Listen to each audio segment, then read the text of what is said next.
Tune into this as well as many other awesome episodes only available on Patreon.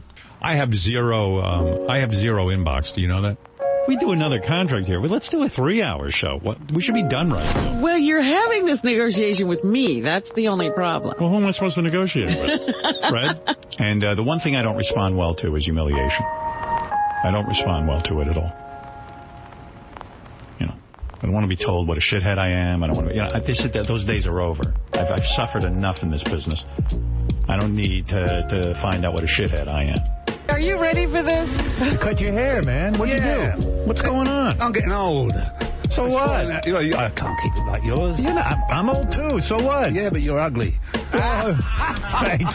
Jesus. What are you saying? I need the hair? You need it. No, you need it. It's just interesting when people have their kids on the air. Yeah, but I'm just saying, if a kid was a fuck-up, you just keep them quiet. I put my kids on the air more, but they want no part of it. When you're trying to just have a friendly conversation, when he's irritable, the things you do every day become the wrong thing to do. That's true.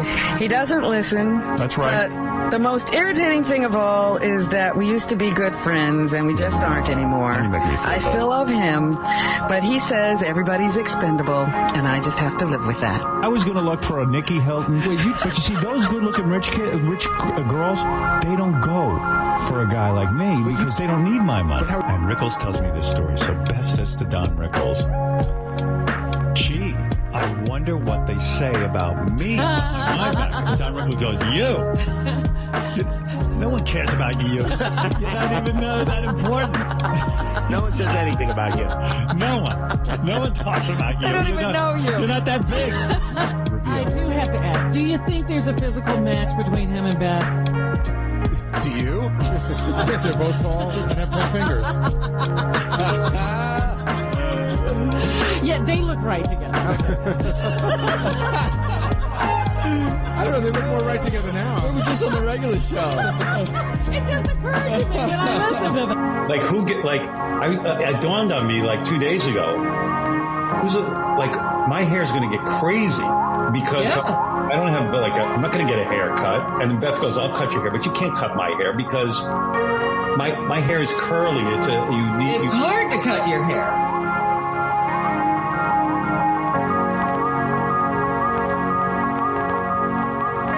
Welcome to QF Podcast about Howard Stern, ladies and gentlemen. I'm your host, Fillmore, a.k.a. Jim Fix. And with me for this front is Sam. How are you, Sam? Oh, good. Just loving election month. Yeah, absolutely. We were just talking about how the Ukraine could get better results, and they're in the middle of a fucking war. I was like, faster wait results. a minute.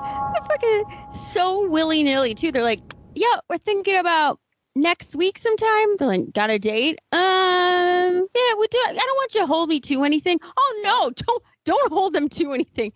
Fucking Ukraine could have bombs going off all around them and get it by midnight on the night. Guys, this is number 2 in terms of the Me series. We're going with Richard Lewis for the interview. And to give you guys a little perspective on where he is in his career at this point, he had a show, Anything But Love, that lasted from 89 to 92, I think, with Jamie Lee Curtis, which you can still see some clips online. It's funny as fuck. It's still really one of my favorite shows. You never saw that? I've reruns? never saw that. They No. released it. They released, I think Annie Potts was in it. Not Annie Potts, sorry. I can't remember her name. She used to write for Details. But the show was funny as fuck. And I just remember one line where they were talking about guilty things there are things that they're guilty about. They're at the diner and he goes, one time I canceled a date to stay home and watch American Gladiators. I used to love American Gladiators when I was a kid. It was such a fun show. You were a big Nitro fan? Oh my God! How did you remember that? I watched it too, like the early first season or second season. I watched it a couple times because it's the competition aspect. I think that's why Survivor has lasted, because it is at the end of the day people against other people, even if it's all set up. Yeah, I just thought it was such a fun show when I was a kid, and so plus Jamie Lee Curtis. I would love to see that. She was so pretty in the early 90s. Mm-hmm. And at any rate, so that show is off. They did about 52 episodes. It was quite successful. I looked at the ratings for the first season, which was, I think, was a mid-season replacement. 6 episodes, and each one of them got like 20 million viewers, like a 20 share. That's how big the show was initially. I don't know what happened, why it went the way it did, because it should have run a lot longer. But after that, he got a sitcom for a year called Daddy Dearest, and they put him with Don Rickles as his, roommate. It was actually pretty funny. What network was that on? I'm going to say ABC, but I can't remember offhand. I think it was ABC. Wow. Yeah. You know what's so funny is when you hear a number like that many viewers or that high of ratings, it's so funny because now the way TV works, nobody, it's the same with albums. Like nobody's going to sell those like 30 million albums or like it's never going to be like that, those specific time shots, appointment TV. Like that's never going to happen again. Well, yeah, they'd kill for like a 10 million, a 10 share these days, the way. Oh my God. Jimmy Kimmel's barely breaking $1 million. No, the thing is with that show, I don't know, like we did the Reshinding for Ellen. And her show also did similar numbers for the longest time, and it wasn't like a top 20 hit. Right. You know what I mean? 20 million, 20 share, and it still wasn't breaking into the top 10 sometimes. Yeah, she wasn't. Everybody thinks that show was like super duper popular. Right. No, Frasier was like super duper popular. That show was just like, okay. It was doing fine. And it was holding its own. It was kind of teetering off until she came out on the show, and then it just fell off a cliff. That's right. So either way, guys, it's the you know what to expect, and we won't spend as much time mocking his little intros, but we're going to do our best to get through it. I love this interview for all the reasons it sucks, because he's at his worst. He can't handle clearly drunk. You tell me if you disagree. I think Richard's fucked up in this, or at least a little tipsy, and he would have been in the in the middle of his addiction, because he released a book about it. He was an absolute drunk throughout most of his career. I remember some sort of anecdote about him falling asleep in a movie theater or something. Yeah, right? yeah. And he writes about that in his book. And his book is actually kind of funny, but it's not as funny. There a movie premiere? Yeah. Yes. I think A League of Their Own. I love that movie. But I could see how it gets a little long-winded if you're, a guy. It's kind of a movie you would watch at your house, but I wouldn't necessarily want to sit in a movie theater for that whole thing. Well, there you go. And listen to some speeches beforehand. God, premiere. Anyway, here we go, guys.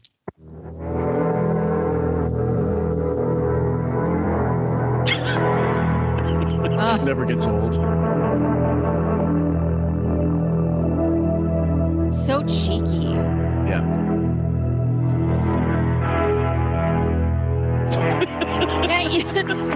You know what? It's the eyes. It's the eyes. I was going to say, I don't know what it reminds me of. America's Next Top Model. Tyra Banks always would tell the contestants to smile with their eyes. Smize. She'd say, and she'd show them how to do it. And so she would do it, and it would look whatever. It looked fine. It was unique, I guess, to her, part of her modeling talent. Ooh, right. Tyra can smize. Right. So that's part of her talent. And every season she brought up smizing. This looks like if Howard was a contestant on that show and trying to smize, but can't do it. It looks to me like that last shot where the eyes are kind of frozen there before they went to, they dropped to this, like the look of the molester before he puts the fucking chloroform over your mouth. Like, that's the last vision you see. I'm sorry. So in terms of, by the way, guys, in terms of where this runs in the episodes, I did have a list of what order they were in, because I really wanted to get this in the progression of each one and see how he changed his look, or if he changed his style. It's not going to change that drastically, but also to give you an idea of how comfortable is he from episode to episode. Is he getting more comfortable? Or not, as the case may be. So what number is this? I don't know. But either way, it would only lasted, there were 27 episodes. So we were talking a year and a half, basically. So here we go. Let's look at it. Hey, am I successful or what? Look at me with my own show, The Howard Stern Interview. And here I am with Richard Lewis. Very famous comedian, Richard Lewis. How are you? Thank you, Richard. Can tell you right now. You look thin. Right. You look like an idiot. Yes. This is... All right, that is absolutely absurd. I happen It's to look absurd? great. Hey, never You mind. do look good. No, thin. let me tell you something. But know why you do? You're so destructive. Yeah. You're Why so do I lucky. look bad? Let me tell you something. You do not look good because... I do not look good? You know what? Seriously. Do the I have sneakers... linguini hanging out of my wardrobe? But you know what? You're jealous of this jacket. Absolutely. You know what I'm jealous of? No. Absolutely nothing. That's why I'm here, to tell you that. Take care of yourself. All right. Goodbye, Richard. Because you're so envious of people. No, hi, Howard. Richard, let me conduct... No, don't shake my hand. Not even I a wanna, shake? No, I don't want to shake Not hands. even a shake? All right, shake my hand. We're going to start. Richard you want Lewis. a pillow? Let me describe. There's This a lot of people at home. This serves a big purpose, this pillow. He's drunk. Yeah, for sure. For Isn't he? sure. Yeah. Yeah. He's a little loose. Okay. But this ponytail. Yeah. Holy, a half ponytail with a little. Forget about What the is- bangs. What about the what's this half bangs? He looks like Flock of Seagulls meets D. Snyder. This is like a middle school girl's ponytail. Yeah. I don't understand this. And this jacket, every outfit is so confusing on him. Remember that first one? It was that really oversized pants suit with the padding in the shoulders with the Yes. jacket. Yeah. Like, he look like whatever, but this is a completely different look. I mean, it's all so bad. He has no definition, hence the big padding. I guess that's his biggest thing, was like, my shoulders are not wide enough. I don't look like a man. You know what I mean? And It looks like he stuffed football gear under that jacket. But you can't. This is the thing. You cannot create that in a guy. In a woman, you can sort of do it, but then I don't know. There's certain ways you can carry that off, but most men can't, because then they're looking at your neck, they're looking at your face. The body doesn't match the shoulders. All of a sudden, what you just put like a fucking half a broomstick across your shoulders to make the shoulders look long, like wider. It looks like shit. It does. Look at, he's wearing a t-shirt and a sweater and a leather jacket. What is happening? What is he, Dice Clay? I don't know. Yeah. So anyway, we're not going to get too hung up on the looks for the whole episode, guys. But again, That's it for me. That was the initial shock, and I'm over it. Yeah. And the sunglasses got to start, of course. There's a lot of people at home who don't know who Richard Lewis is. A lot of people are not aware of him. Who wrote that for you? And let me just say that Richard Lewis is a fine stand-up comedian. He also has been on several television programs. They have not done well. He cannot keep his eye on the fucking camera. Is he that blind? I don't quite understand this. He's looking right. He's looking down. He's looking up. It's not crazy eyes, because crazy eyes is when he shifts. What is it with him? Can he not see? Or is he just afraid of the camera? He's afraid of the camera because he has shifty eyes, I think. And I think if he focuses on one thing too much, it starts going back and forth fast, like more rapidly. So I think maybe to not have that happen so much, he looks around so that it doesn't look like he's doing that back and forth with his eyeballs so quickly. Right. Okay. He has been in movies, but he is due for a big hit. It's going to happen. First of all, Richard, my vibe on you is that you do not... You're wearing two sweaters. I'm wearing two sweaters. That you do not enjoy stand-up comedy. No, you're going to sit Is that on true? yours. That's okay. Believe me, you can't Be interviewed. If you're not going to be interviewed, I'm going to throw you off the couch. Wow. I want you to be interviewed tonight. Yeah, but You do not enjoy stand-up comedy, am I correct? You do not. You do not like being a stand-up comedian, am I correct? What kind of question is this? Yeah, He's shitting on his profession. He's projecting that, look, I don't want to be a DJ. I want to be a movie star. You don't want to be a comic. You want to be a movie star, right? But everything he asks in these interviews, in this interview show specifically, it has a negative connotation. It starts off with when you ask a question, you shouldn't be assuming something. You should be asking something because you're curious and you want to know what they think.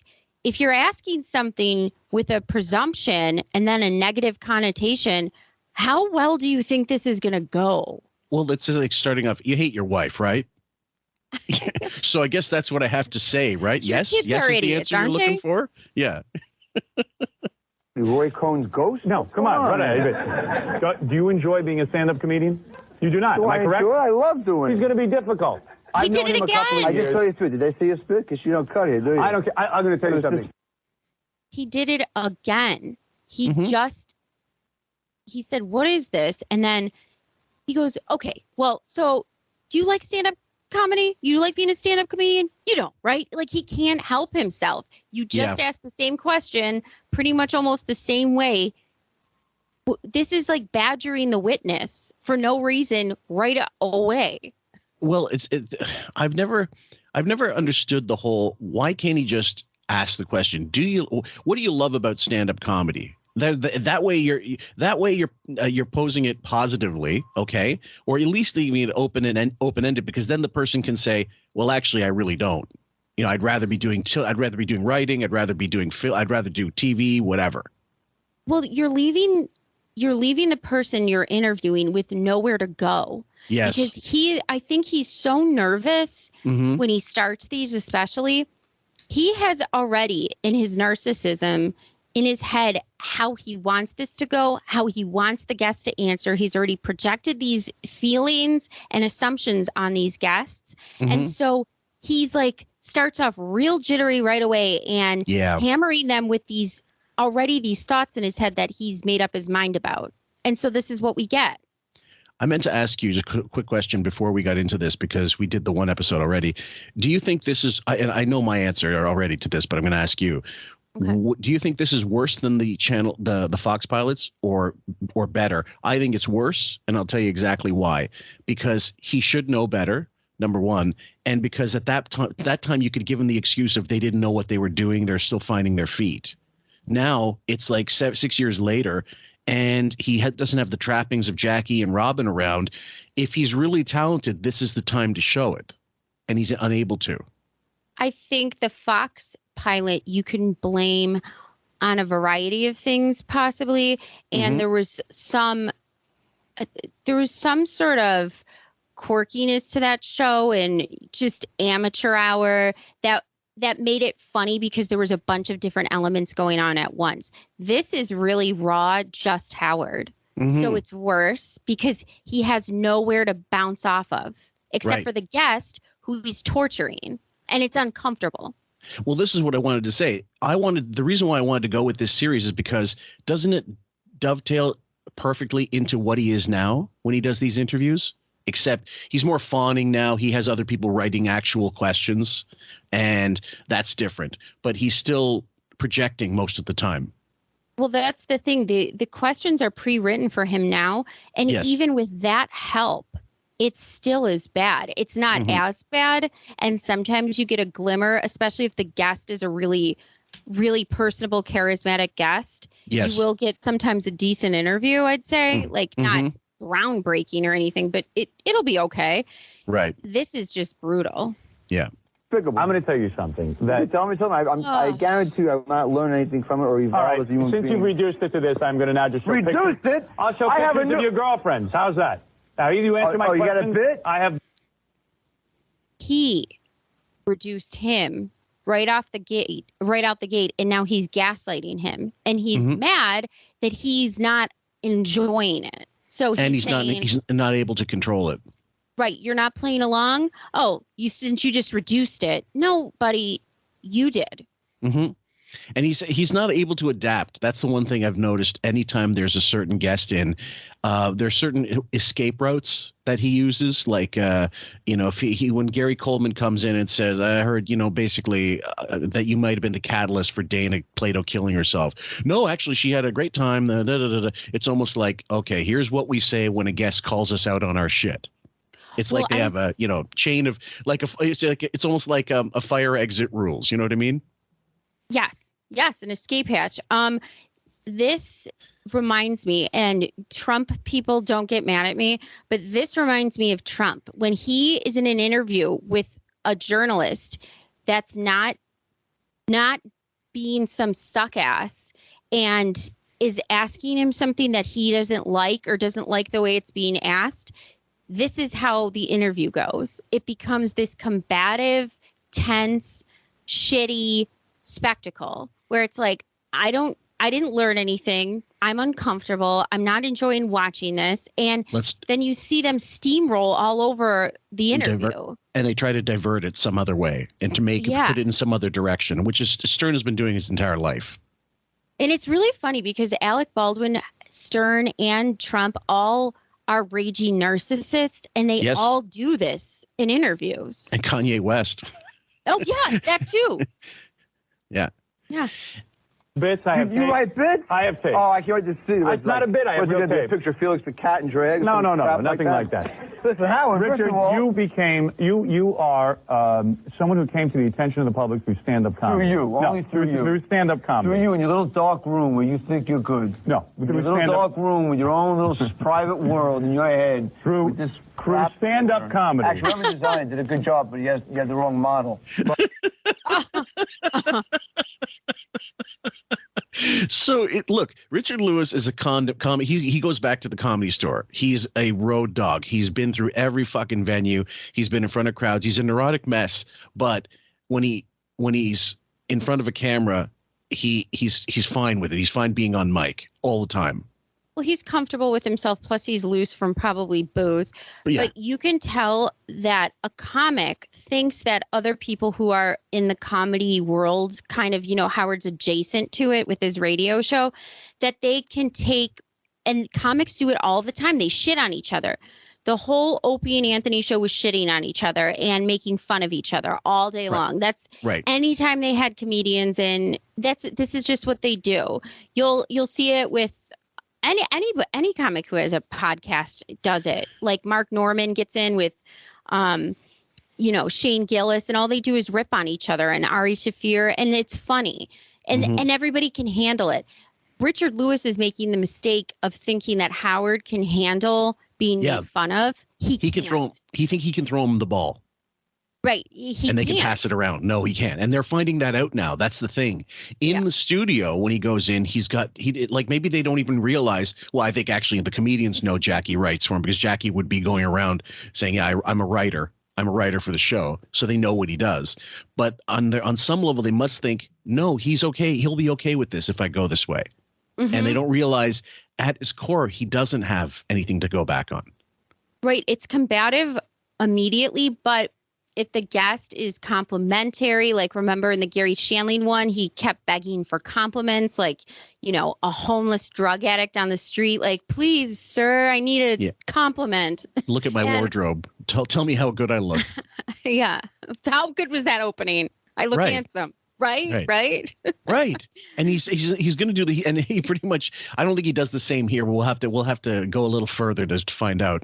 But either way, it's the same bag of tricks. And it's like, what interviewer do you watch where he literally has question A, B, and C all lined up, that he can't on the fly go in another direction and make it a conversation, as opposed to bullet points that you ask every single one of these, like the inside the actor's studio, the James Lipton guy.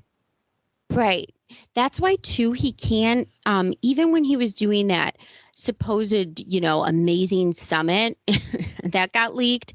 Yeah. He has to get out all the bullet points and save your questions at the end. This isn't going to be an interactive meeting where where I'm going to take criticism.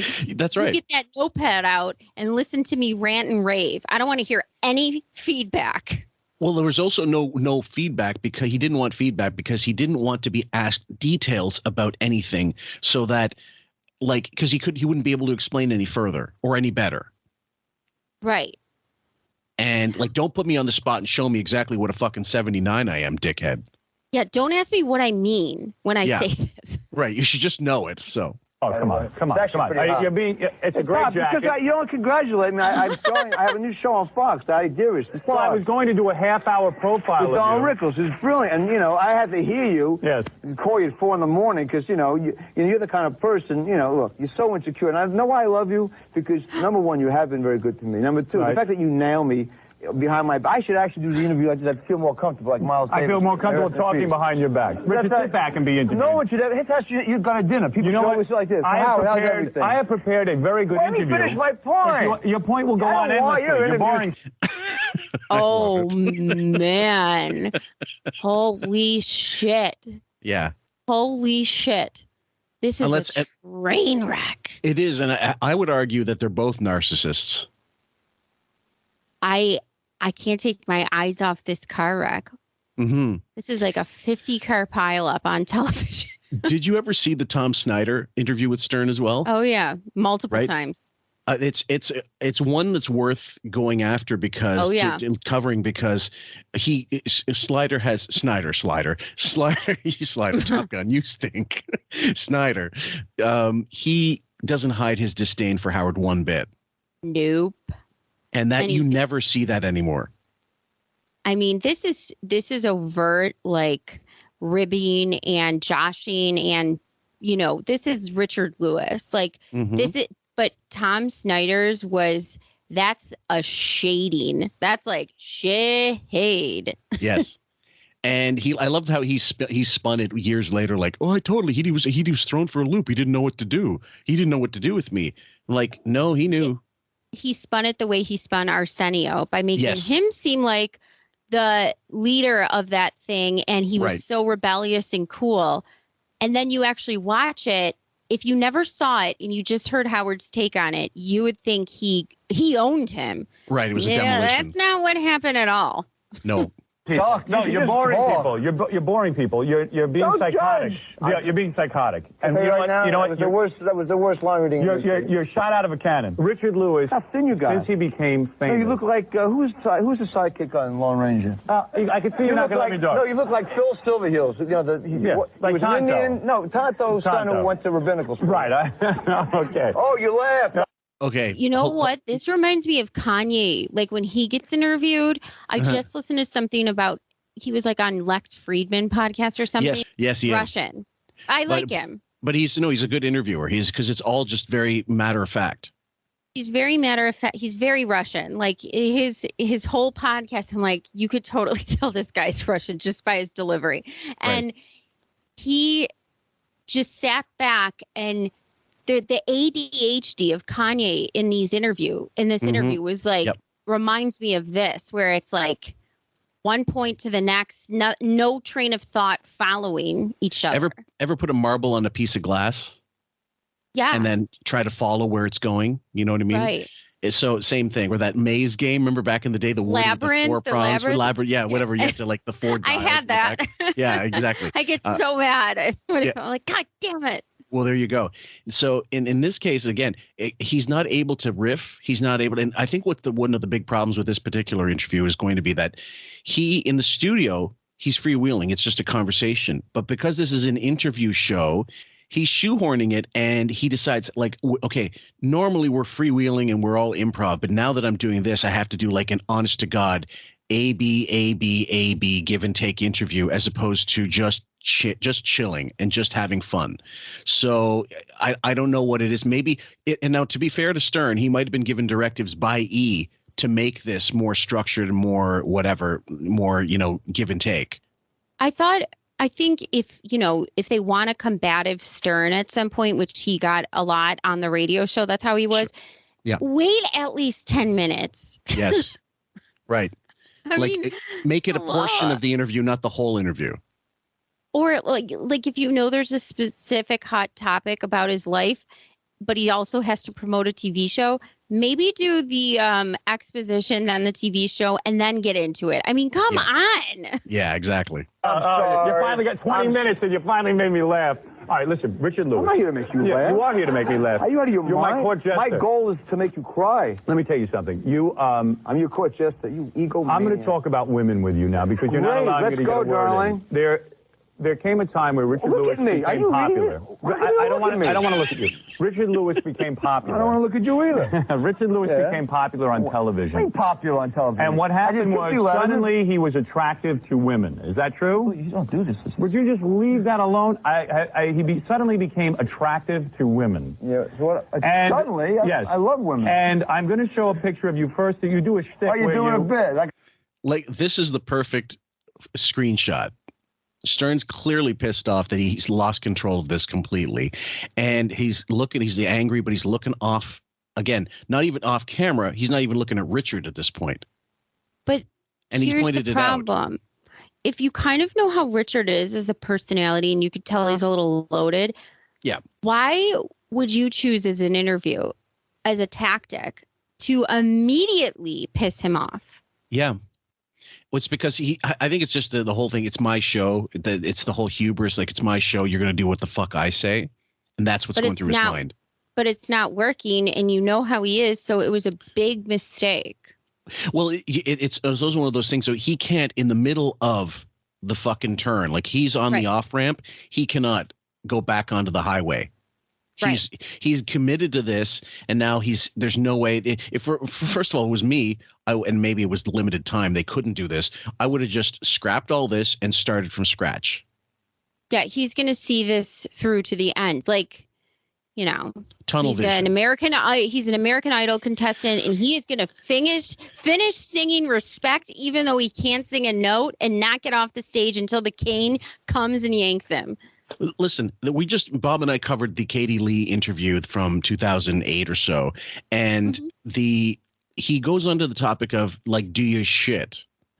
Like, he's asking this woman, do you shit? And he literally can't get off it for minutes at a time. When it's clear that they're uncomfortable with it, Beth's uncomfortable, then he goes on about how Beth can't shit. And those of you who you guys will have seen this by the time this is recorded, or heard this, as well as, you know, if you're listening instead of watching. But it takes Artie to tell him, yeah, girls don't want to talk about this. Get off the fucking subject. Nobody wants to talk about this. Yeah, let's just pretend Beth doesn't have a colon and move on. Right. Got old Steve Allen thing back in the 60s. All right, listen, you want me to interview you or not? Are you? This is an interview. You don't look at me. This is not funny what you're doing. You're interrupting every 3 seconds. And you're not saying anything funny. Okay. All right, now let me say something. All right. Richard Lewis, when he became famous. Such an idiot. When you became famous. Did I say homophobic? I said idiot. You started to date. You said you're afraid of dating. And you started to date women. And you started to date very good-looking women. Because you yourself are not a great-looking guy. Whoever said I was? Yet you... This is so insane, and it's so crazy that Fillmore, this is still what he does. He's obsessed with the most surface-level bullshit. Nobody cares. Okay, everybody went through awkward phases in life, and some people end up growing out of them. Ta-da! First of all, Richard Lewis is not a bad-looking guy in any stretch. He looks like a guy. And he did the same thing to Gary Shandling, who was equally like, what the fuck are you going on about this for? He still does this. Yep. All that, look at you. Look at you. Lisa Kudrow, you weren't good looking, right? Right? When you were young, right? In high school. You must be like really great. You must be really great to be able to go back to the reunion and say, look what you fucking passed up. Hey, can you go grab your yearbook real quick? Yeah. Honestly. Started to get girls of model caliber. You know, I think that you and are a lot of closet times, homosexual and that you want me. Why would I be a closet homosexual? Because you are preoccupied. Man, and I have 3 children. Big deal. There's a million couples in Hollywood by the way who you lie. handle your celebrity. I just think that you're preoccupied with my looks. That's all you ever talk about. Wow. Richard, we speak your name. Oh, man. I wish I would have heard this before I started listening to the show. Maybe I would have been clued in a lot earlier. Yeah. Well, I mean, like, guys, he's joking, but a part of me wonders how much he's actually joking. Hey, can you rewind that for a sec? Because I want to see what his face does more. I want to study that. You mean Howard's or Richard's? Howard's. Okay, one sec. Because I think he smirked. Okay, he did actually. He had that little look in his eyes. That's what kind of why I wanted to do this interview. It reminds me of when Ralph said he told him to leave. And he goes, I don't want to go. Ralph goes, I don't want to go. And Howard gave him the biggest smirk. Let's see. You started to date very good-looking women. Because you yourself are not a great-looking guy. Whoever said I was? Yeah, but yet you started to get girls of model caliber. You know, I think that you and are a lot of closet times, homosexual and that you want me. Why would I be a closet homosexual? Because you are preoccupied. I'm a married man, and the eyebrow went up too. That's a face giveaway. Like you got me. A facial giveaway, guys. Do you want me to roll that back one last time just to get it just to get the look in from people who didn't get that? Yeah, sure. Okay. Afraid of dating, and you started to date women, and you started to date very good-looking women. Because you yourself are not a great-looking guy. Whoever said I was? Yeah, but yet you started to get girls of model caliber. You know, I think that you and are a lot of closet times, homosexual and that you want me. Why would I be a closet homosexual? Because you are Okay. that was almost like a Paul Lynde wink. That eyebrow, the eyebrows, both eyes kind of went up, right? Went up in a smirk to the side. By the way, you have to cut that out for the opening when he said you're a closet. homosexual. Oh yeah, totally. The perfect opening quote. Oh yeah. I'm a married man and I have 3 children. Big deal. There's but a million I'm couples in fascinated by the Hollywood way who you lie. handle your celebrity. I just think that you're preoccupied with my looks. That's all you ever talk about. I tell you what I'm going to do. I'm going to take a break here. These things are going to break. I'm going to take a break here, and I'm going to have a serious discussion with you during the commercial. And if you want to allow me to interview you, then we will continue this interview. If not, I will throw you off the couch and interview you without you being here. Now, I am going to take a break. Wow, that would be great. I'm going to take a break. I'm going to talk to you during the commercial. I want to talk to you, but you don't look at me. You got to answer the question. If you look at me, I will talk to you. All right. This is, by the way, a great freeze. This is the reason too. He said, I'll interview with you not being on the couch. You might as well, because you're both talking past each other. He's trying to have a conversation with you, and you're having a conversation that you've already developed in your head, where you have the presumptions, where you have the questions and the answers that you want, that you're not having a back and forth. Like, he doesn't know how to have a conversation at all. No, God, no. So just put him in a social situation. What must he be like in a one-on-one at some soiree? Terrible. This is why he always says that he's terrible at parties and he hates going to dinner with people. And, remember the whole conversation in Comedian in Cars getting coffee with Jerry? Yeah. Jerry was studying him like he was looking at a Picasso painting or something. Like, I'm not sure what I'm looking at. What's the nose? What's with the ears? Where are they? Is this a conversation? Am I having a conversation right now? I'm not sure what this is. Right. Because it's a lot of projection, and Howard, even with Robin on the show, he'll be talking about what he did on vacation or did this weekend or something with Beth, or describing something that happened in his life. Robin will try to converse with him about it.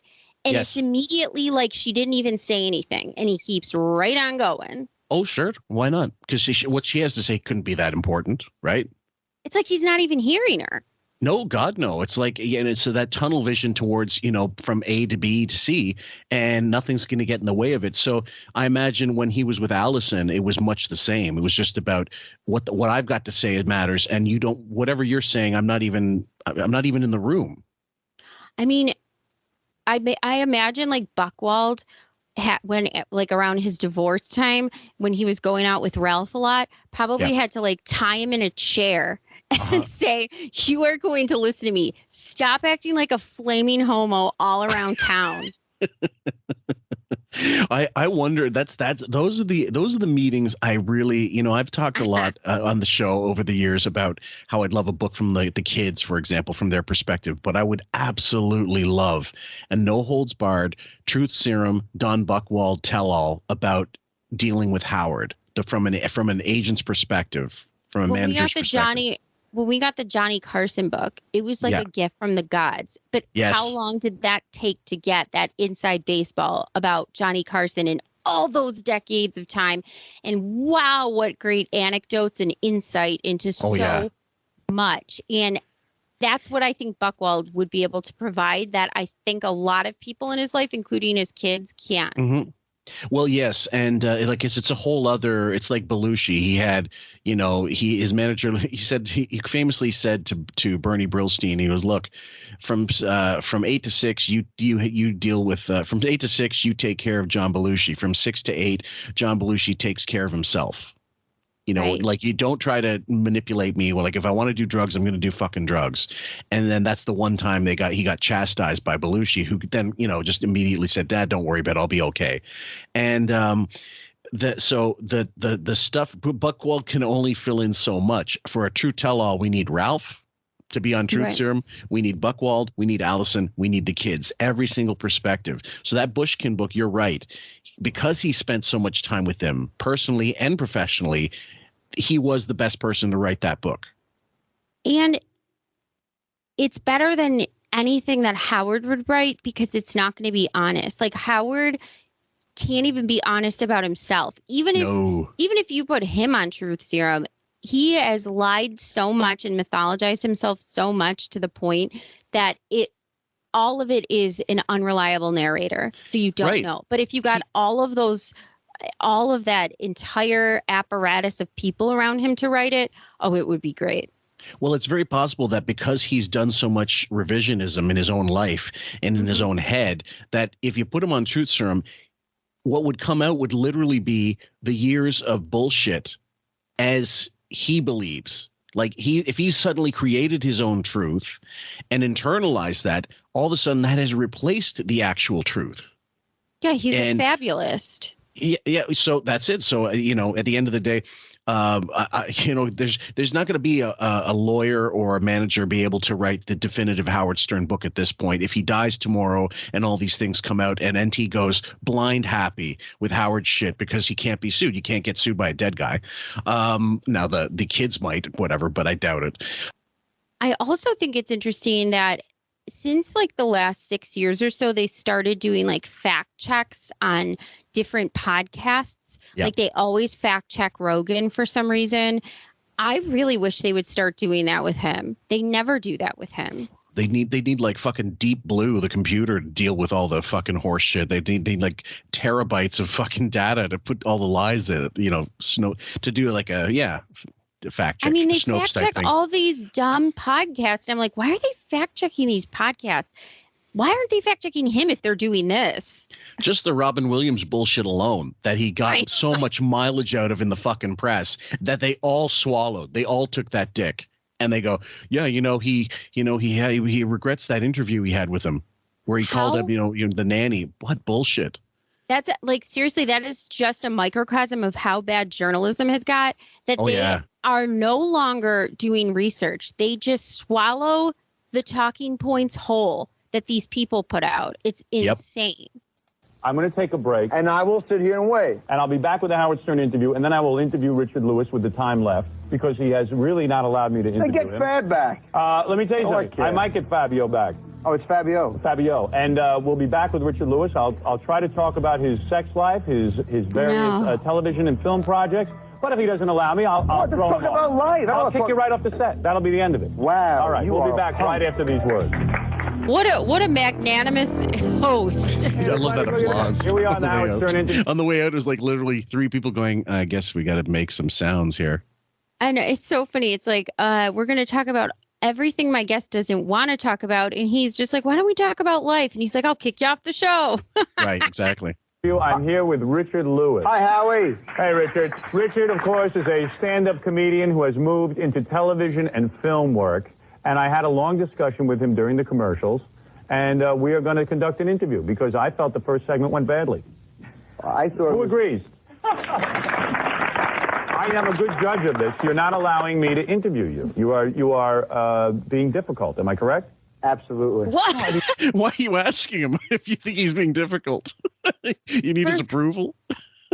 This is so amazing. Who are the producers on this that say, okay, this first thing was a train wreck. We need to start over? This is honestly like you're stabbing someone. I'm killing you, right? Like, tell me how I'm doing. And instead of just kind of taking inventory in your own head of saying, this is going bad, I need to switch, I need to pivot, he can't do it. And instead now he's going to harp on how bad the last thing was and make it even worse. You're going to have a steaming pile of shit, and then you're going to sit on it and add another pile on top of it. That's right. This is where we should have edited it to. Like, we should have started here, not the first 5 minutes. You're right, though. He is like a fucking 18-wheeler doing a Yui. Oh, it's just so bad. It's like, I don't know, making a really bad piece of art and then saying, this sucks. Instead of erasing, I'm just going to scribble all over it with black crayon. It's like, you have an interesting career going on. You have an interesting life. You had some ups and downs, and we're going to talk about it. Ups and downs. You've had a few ups and downs. No one has ups and downs in life. Here you are, a guy who became famous. And who do you date? You date perfect-looking women. How do you know who? You don't know who's All right. oh my God, Fillmore. Yes, instead of announcing, we're going to talk about your life, your ups and downs. Ask him something. What was the hardest thing in your life? What is the biggest challenge in your career? How did you decide to get into stand-up? Like something that he walks you into the conversation about your life. You don't announce. You have this vague, you've had ups and downs in life. Yeah, that's life. Do you want to know who did it perfectly? And I love guys. Everybody knows on the show I've talked up Dick Cavett, how much I loved his interviews. But you know who really of the later generation actually got it right? Bob Costas. That late night interview show he had, and there's certain episodes, like there's one where he has Anthony Quinn on, and he asked him about the death of his son.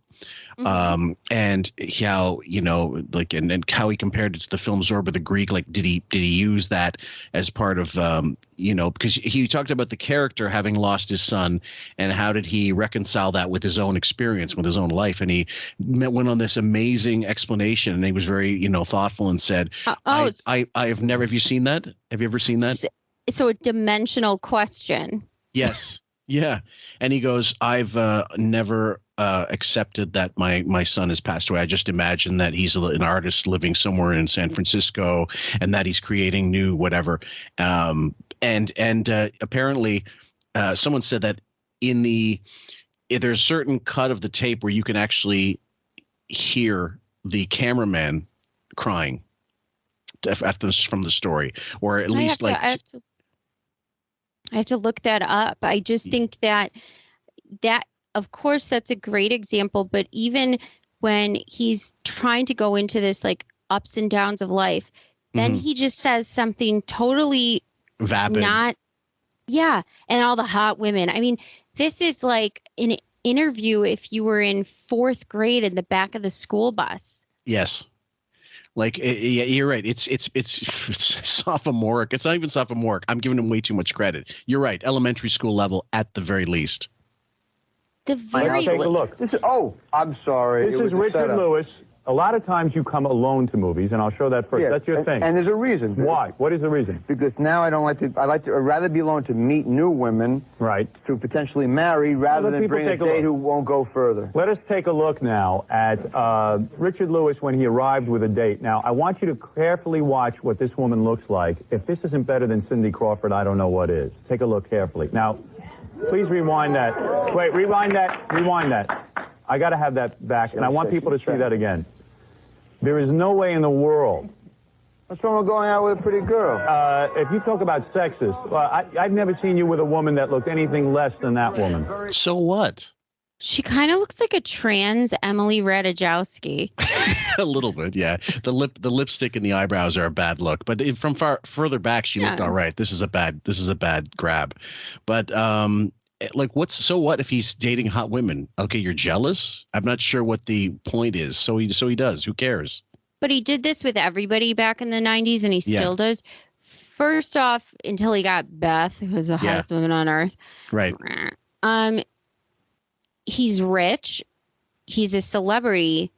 What do you think? He's going to be dating, like, soccer moms? Diner waitresses? I don't get it. Yeah. No, it's just anyway, the segues bother me as well. The segues are always just thrown together like, I don't know, paper mache shit. Or like, here's a clip of you with a hot girl.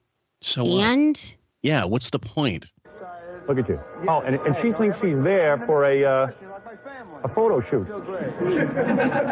I'm not commenting. Who is that girl? That's an old girlfriend. You dated her? Yes. That's an old lover of yours, isn't it? Yes, I dated her. What fucking stupid ass questions are these? Yeah, they are stupid. They're about as retarded as they get. Yes, no love. Who is that? Is that your girlfriend, Norith? Is that her? I don't mention other people's names. Who is that girl? It's an old girlfriend. Is that a model? I don't know. Is she a model? 4 years. How do you meet a girl like that? How do you meet a girl like that? Tell the guys. Oh my God, the guys! I really wish some of you out there would fucking do your due diligence and stop. Like, I don't know why I'm saying this, but like to Patreon fans specifically, but anybody who's watching this, if we have this on YouTube, I'm not sure where it's going to be released. But anybody out there who still thinks he's a good fucking interviewer, just look at this. We ought to do it on YouTube because these are the visuals. The visuals, yeah. Well, I mean, the bottom line is, okay, it was different. Yeah. Horrible is different. It is true. Shitty is different than good. Wonderful. What's the appeal, though? I don't get it. Trainwreck was Trainwreck television released something like that in the early 90s? I get Jerry Springer. Yeah. Okay. But even the daytime Trainwreck. Yes. Had a competent host. like let's say Maury, okay, when Maury would do those shows, who is the father, Who's your like who's the father, Yeah. whatever, and they would get trashy, but he was always, you're right, very like straight line host. You can't have a train wreck with a conductor that has no skills whatsoever doing and conducting the train wreck. It would be like Jeff the drunk conducting Maury. Yes, you can't have it. Absolutely. So the train wreck has to be what's on the TV, like the guest. You have to know how to direct that train. Yes. So the conductor is fucked up. He's in the bag.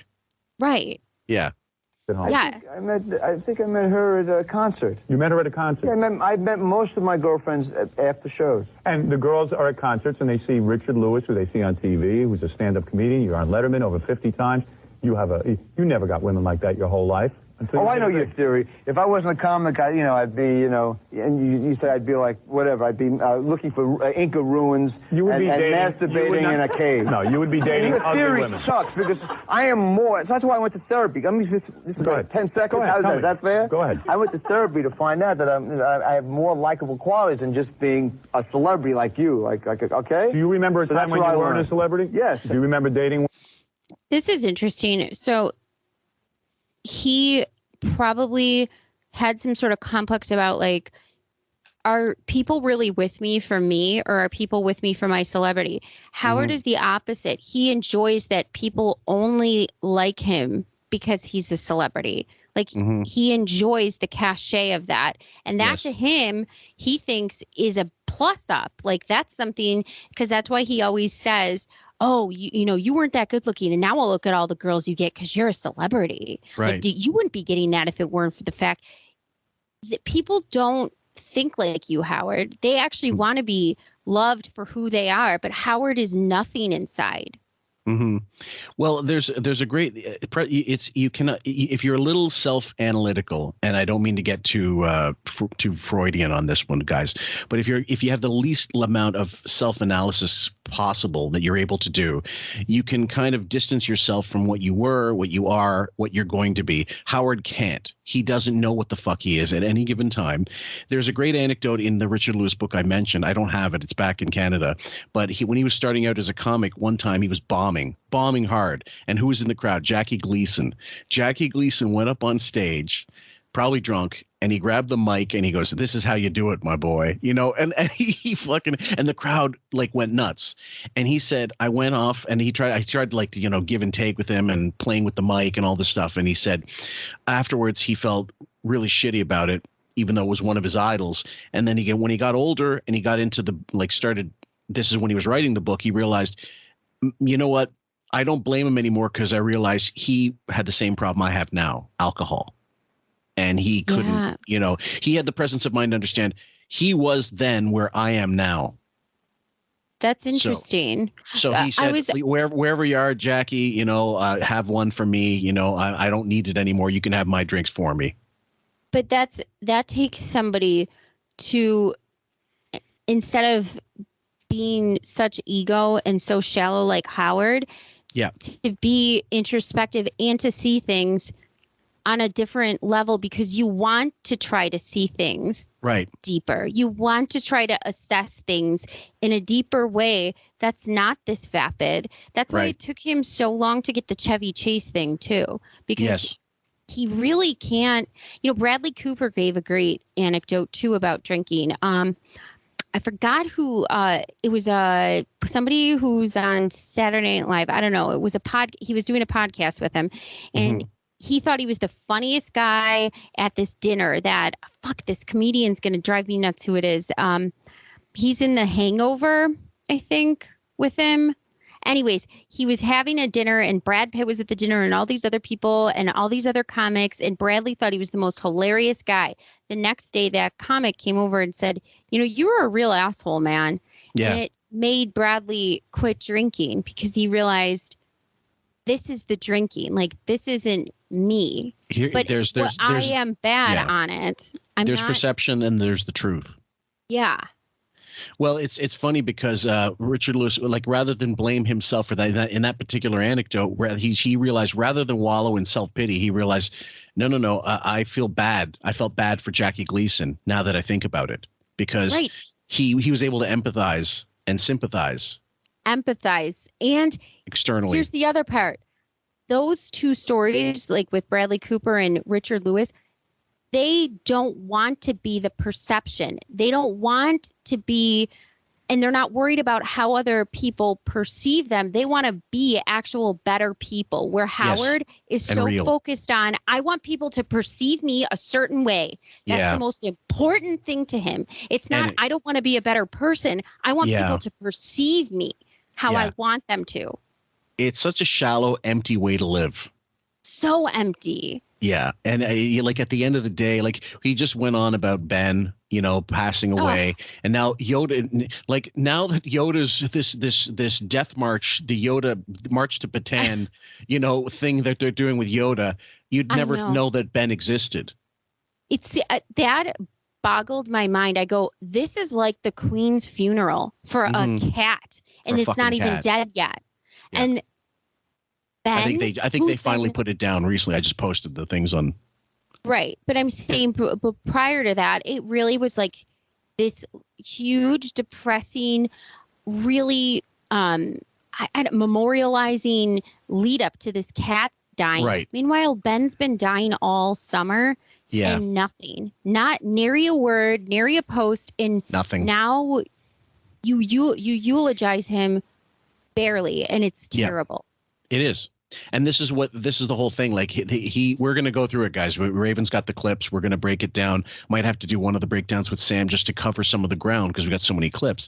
And he, you know, he's waxing he's waxing poetic about the fucking cat that he had nothing to do with outside of these stupid Instagram videos here and there sporadically that Beth posts. And go ahead. Ben, he doesn't care about the cat. But again, this is the perception thing. He wants to be perceived as an animal lover, but he doesn't want to be perceived as somebody who had a good relationship with his dad. Yeah. So he has to continue on the lie. Yes. And not give a shit about him, which he probably doesn't anyways, or maybe he does. I don't know. But that's the point, is he cares more about being perceived as an animal lover. Yep. Unbelievable. Women, when you were masturbated. You're right. Absolutely right. No. Did you bring it? Were the women even close to that caliber of woman? So in reality, you don't feel truly loved by these women. No. Actually, when I was very beautiful and when I was very poor. But the truth of the matter is now, and you've mentioned it on your show many times, you don't know. Well, you're married. You don't have the problem. You don't know whether early on whether the woman really wants to be with you because you're famous. You're upwardly, or not. Or not. That is a problem. But people would admit that. But going. So Richard Lewis wants somebody to be with him for loving him. Yes. Meanwhile, Howard had this and wanted to be with somebody who just loves him for the perception and the celebrity and the money and all these frivolous, that's right, stupid things, surface level things. That's so insane. Well, yeah, if you think about it, that's a very astute point. I mean, Allison put up with so much and really did, for some reason, love him. I don't know how you could love this fucking idiot, but she managed to find a way. And I guess that's the narcissism. Like, he charmed her, he put on the charm offensive, whatever. And she thought, this is all shtick. He really is a great guy, but not realizing until way later, no, he's really a dickhead. He's really a selfish asshole. And this is the tip of the iceberg. You're just seeing the bit. And, she was cutesy, but she even, zhuzhed herself up later in the 90s and stuff, and really, did the Jersey looking housewife thing of the time and was cute. Like, you didn't, naturally. And you had somebody who was smart too, and good for the show. Their dynamic was good for the show. Oh, I loved when Allison would call in. I hated her voice, but I loved that she took him to task so often. Yeah, me too. Perfect dynamic. To this woman here. This woman is... That's 5 years ago. 5 years ago. There's a woman, this is a model, true? The time? No, she was an actress. She was an actress. Yeah, and you meet her, I think. I haven't seen her in years. And you meet her at a party. No, this was, I believe, at a concert. And I asked her out. Yes. And immediately she said yes. No, she had a boyfriend. So first of all, he can't listen. He already said, I met her at a concert. So you meet her at a party. So you're not listening to the answers. You don't care about the answers. You don't even care about the questions. It's an old girlfriend too, so this isn't even a thing anymore. Why are we talking about this? This is so dumb. This is going up to the front of the classroom. This is going to the fucking classroom, doing a book report. You haven't read the book, and all you know is the cover. We got to put him at a 75 for this one. I'm starting to think, 79's too high. And I didn't. Right. And we became friends, just friends, for 4 years. And then when we both were single, we And when you're with a woman like this, I mean, is it possible to even... That's like 5 years after I had met her. Is it possible to satisfy women of this caliber? Do you explode? Time out. Yes. Yeah, I mean, it's a whole... It's almost like being with a penthouse... It's like being with a Penthouse magazine, isn't it? You're being with the magazine. I know you fucked that up. That's funny. Well, yeah, okay. So... This is, again... Pure projection. Even though he's been married for like a long time, I don't understand how he asked these questions about. He must be so bad in bed that he really just can't believe men can satisfy women. Like guys who they don't have to look like an Abercrombie model or Brad Pitt to give you an orgasm. I don't understand what's wrong with him. Like, does he not understand this? Well, maybe if he's gay and he wouldn't know how to satisfy a woman, this is why this is such a conundrum for him. Yeah, because he can't satisfy Allison. That's why they always had the toys and stuff. Yep, absolutely. I mean, do you sit there and go, my God, I don't believe how fantastic this is? Let me just try to interpret something. Here's how I interpret that. Yes. One, you're unbelievably jealous that I'm with you see me with a pretty woman. I am jealous. Two, you're asking me how it is to be naked and have an orgasm with a beautiful woman because you think you would explode and have like a premature ejaculation. Yes, I would. Am I interpreting? You're absolutely correct. Am I interpreting this dumbass question properly? It's a dumbass question, and he is us if we were sitting on that couch. So let me get this straight. You're projecting everything that you are onto me, and it's dumb. Right. Let me ask myself a question in human language, the way someone would ask me if they had half a brain, Howard, and then see if I got that correct. And you tell me if I'm on the right track. Let me not prepare for this interview whatsoever. Yeah. And just spitball. Yep. Did that happen? Absolutely. It did. I thought all the time. Richard Lewis is here. He has a new show coming out on Fox. Look at my hair. You like my hair like this? It's good. No. I love the promo in the interview, wasting time, like telling the obvious. Richard Lewis is here. He has a promo. I know guests do this all the time, but they do this on the way back from a commercial. They do it when they're coming back. We're here with so-and-so. We're talking about da-da-da-da, in case you're just tuning in. That makes perfect sense. We haven't gone anywhere. We're still watching it. You don't need to say that now. This is all cutting room floor. This entire interview is one big cutting room floor. I don't understand. You just did a promo and then you saw yourself in the camera and now are adjusting your hair. You went on a break. Have you not noticed what you look like? You don't have someone with like hair and makeup with a mirror going up to you, touching you up with a little light, checking to see if your tendrils are placed appropriately. I mean, what kind of producer show or whoever is working on this, what kind of fucking hacks are they? I mean, no offense, but I've had people in elementary school, before you take a school picture, that pay attention to more detail to making sure you look halfway decent for your school picture. I mean, I get, guys, E! was a fledgling network at the time, but for fuck's sake. I mean, this is filmed in L.A. You figure they're hiring people that know what the hell they're doing. I guess not. Or once again, he had the clout. It's his show, and they decided, you know what, you let him do whatever he wants. And they gave him that autonomy. Unbelievable. When you like play with scissors when you're young and you cut your hair a little, that's what that bang looks like. Like it does. I accidentally got into my my art box and decided to get a little curious. Did you ever shoot a TV show? Just out of curiosity, did you ever cut your sister's hair in some bad way, and then your mother came home and just gave you hell? No, but I cut off half my eyebrow once when I was like 4. I don't know why I did that. Oh, you mean you were allowed to use scissors back then? Yes. Yeah.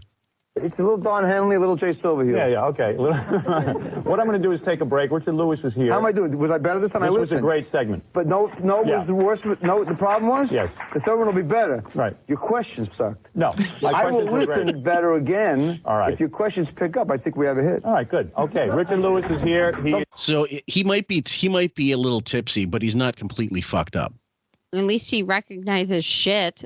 Yes, absolutely. Look at the movie. He's in a new movie with a Mel Brooks movie. Robin Hood Men in Tights. Robin Hood Men in Tights. That's right. I'm Prince and, John. Don Rickles and Richard Lewis together on top. I will show a clip of that, but we'll be back right after these words. Talk. All right. Yeah, Robin Hood. I Men in remember Tights. that movie. I haven't Yeah. seen it in so long. Yeah, it's not one of my faves, but it did have a bit of an audience. I liked that when I was a kid. Yeah, it was silly.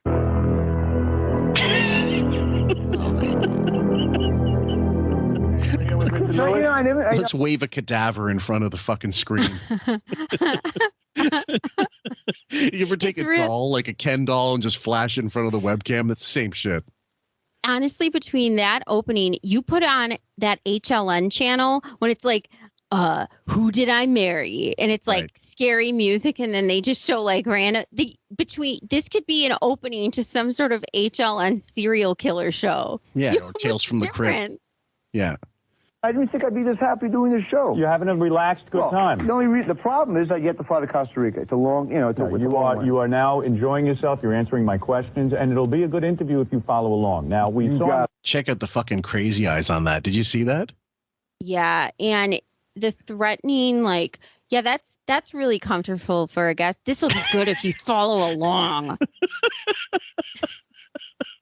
If you just, condescending, talking down to start the segment, sounds like it's going to go well. Right. Let me kick you in the teeth first, and then I'll ask the question. The last segment, the girlfriend that you had 5 years ago. Yeah. And you told me during the commercial that you are dating unbelievable girls now. Yeah, very smart, very nice, very nurturing. That's right. And she was too. Everyone. What do you make of Jerry Seinfeld? Oh my God. This is so fucking bad. He has the same tropes to this day. It always has to be bashing. If I'm losing on the women topic about the hot girls because I can't satisfy women, then I'm going to talk about how ugly you used to be. Then I'm going to talk about how much you hate your career. And then I'm going to talk about who do you hate? Because I hate this person. You have to hate this person with me. Let's bash them together. That is all he has. Yeah.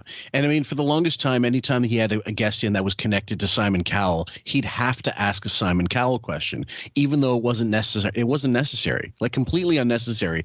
But he was digging for an excuse to hate together with the guy. If they said, if they signed on and said, yeah, I fucking hated Simon. He was a dick. He treated me like shit. Yeah, he treated me like shit too, because that's all he was looking for. Oh, he's such a pathetic. And by the way, if that segment, the second one, was not going that great, but Richard said, oh yeah, I think it'll get better in the third one. He starts off the third one talking about the same topic, hot girls. Yeah, we get it. We got it. Is it like that? Do you remember? I don't know if you saw the episode, but in Three's Company, one time his dad was interrupting him, whatever, and like I can't remember exactly how it went, but he was on the sofa and he goes, "Darlene, you're such an incredible person, and if I ever lost you again." And then he got interrupted. And then when the dad goes out of the frame, she says, "Now, Jack, what were you saying?" I'll say, "Darlene, you're the only one in life." And if I ever lost you again,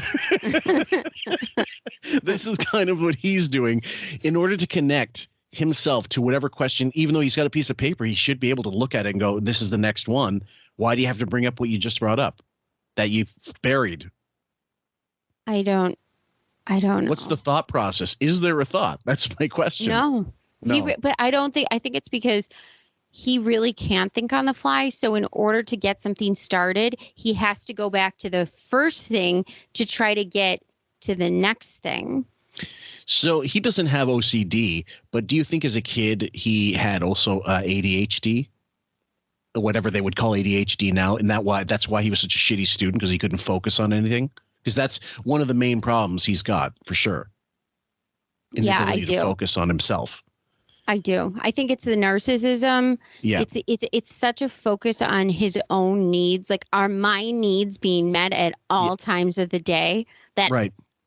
But that also, he doesn't want to be paying attention and focusing on anything else. Yes. So that takes a lot of energy from him. That's why when he's always saying he's tired, it's because if he does one thing outside of satisfying his needs, it really drains him and he can't do it.